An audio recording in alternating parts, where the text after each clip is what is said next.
I know, you're gonna think I'm crazy, but okay, let's back up here. Everything's still in place. Now, I have my reasons. For tearing all that out. But let me start by saying this has worked out very, very well. This by far has been the most effective camping build I've ever put together, and I could keep using this as is. I really could. There are no fundamental flaws. It's very comfortable, it's very functional, but just like my very first Forester build, which when I was building it, I thought it was awesome, I nailed it. And then I built the Forester again, and then I built the Frontier, and then I built the Frontier again, and then I built the Frontier again.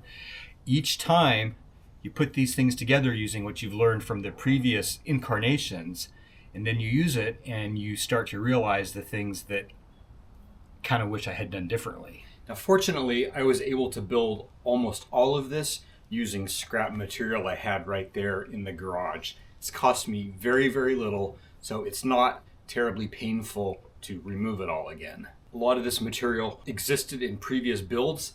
Some of this stuff in here was actually in the Forester years ago. Everything that I'm pulling out of here is going to go right back in the garage and may get used again in one way or another. Now, I was really pleased with what I was able to pull together here, just using stuff that I had salvaged from previous builds, stuff that I picked up for free off of Craigslist, stuff that I got for super cheap at the Reuse Recycling Center. But at the same time, that approach definitely constrained me in certain ways.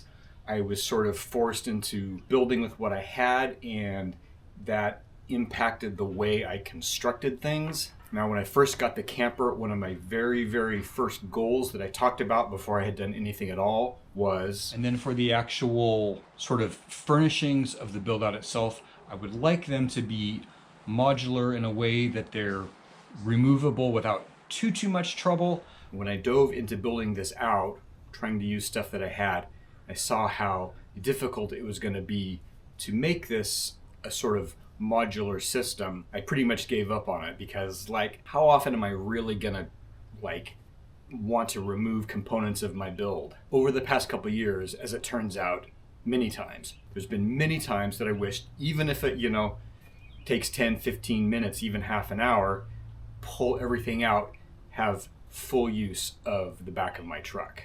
Now, that desire for modularity is not the reason I'm taking all this out. I have another sort of fundamental change that I have been wanting to make here almost since the beginning, and I'm really excited to dive into it, but it renders a lot of this not usable the way that it is. So in removing it and sort of starting over from scratch, it just gives me the opportunity to readdress the whole idea of making a build that I can at least partially remove if I absolutely need to. Now, I'm not going to dive into the... Okay, we got a little noise from the neighbors, sorry about that. I am not going to dive into the overarching vision here. I've got still a lot of details to figure out, and unlike this first build, which I really sort of rushed to put together, I was hasty and I wanted to get it done quickly. This time I want to take my time and figure things out as slowly as I need to, even if it means this entire summer I don't have full and complete functionality of everything in here. The nice thing about this type of camper is that even with nothing at all, you can still throw some gear in the back and your bed is always there. You can get to camp, you pop that thing up, and you've got some place to sleep. So I'm going to take advantage of that this summer while I work my way through my idea for this build that I hope is going to work out.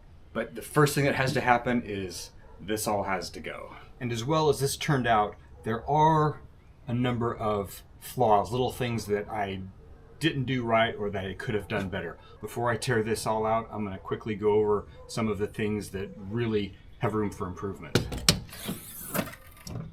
This has been great having my kitchen in the cargo door here. It was what I initially visualized when the camper was built and I had them put this cargo door in place.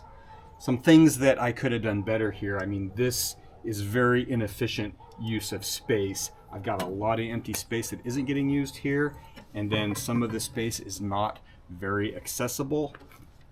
The water system is very nice and simple, and I've been pleased with that. This jug, I'm occasionally getting a little bit of leakage here and there, and having my exterior water and my interior water as two split sources has ultimately not been very practical.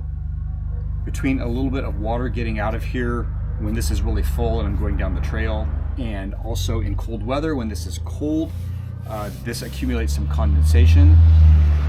I've been getting moisture into the wood construction. Now, the overall wood construction and the impacts of moisture on it is one of the issues that I want to address with the new build. I think it is moldy inside here too. Now, in that same vein of wood and moisture, an issue that I have found is that this corner of the frontier bed, it's both corners, I get water in through there, and before making this build, I tried to get that sealed up with some spray foam. I'm still getting moisture in here, sometimes quite a bit, and this gets quite wet. This wood is starting to rot a little bit. In my storage bin here, I often find that water gets in here, but then it can't actually dry. It just is trapped in here. It turns into this little microclimate.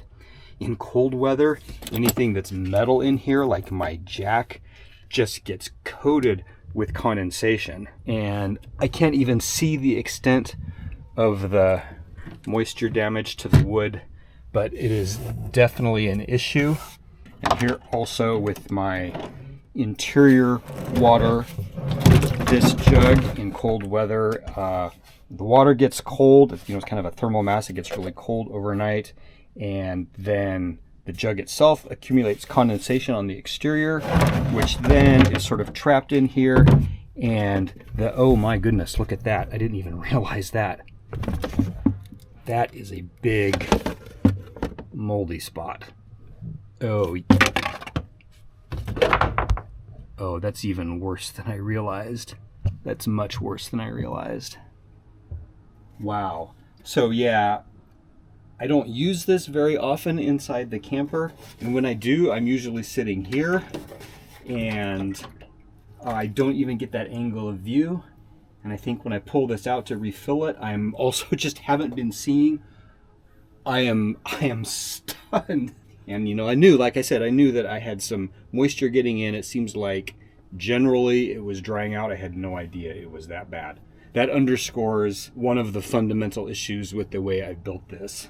Then another issue which has been present basically from the beginning and is superficial, but this wallpaper idea, which I think was a good idea, I still think it's a good idea. I may reuse this idea, but this bubbling from the wallpaper on the pink insulation that apparently was off-gassing and creating those bubbles, man, I just not pleased with how that looks, especially considering how good it could have looked if I had just done this on foil-backed insulation, which the wallpaper does not bubble up on.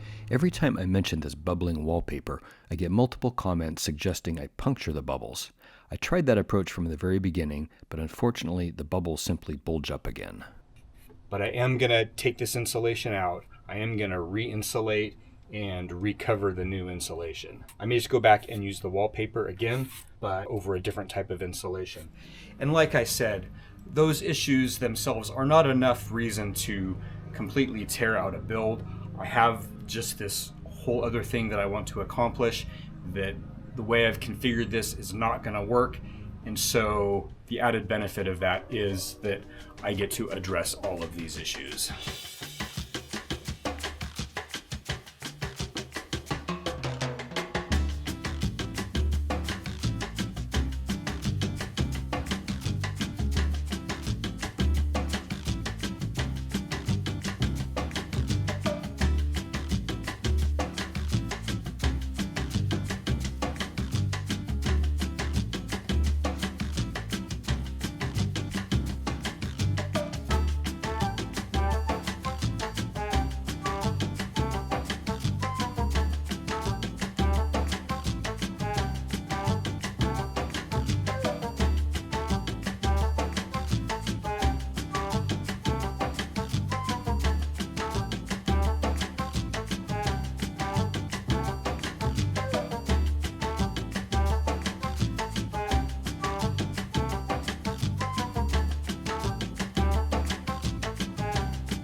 So for now, I am leaving the floor in place. I think this may work with the new build, so there's no sense in taking that out.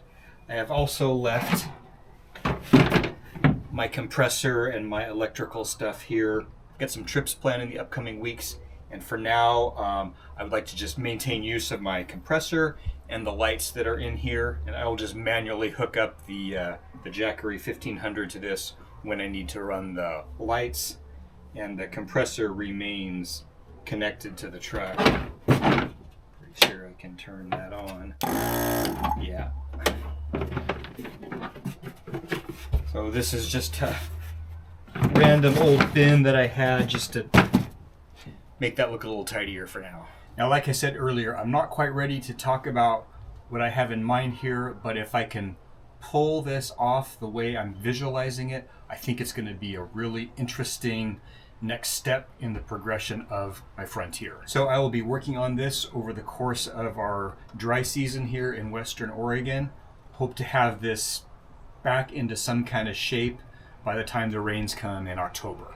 I don't want to get in any hurry here. I want to figure all of these pieces out and make sure it's all going to work and doesn't have to get torn out again in a couple of years. If you do have any questions, you can post them in the comments below. Thank you for watching.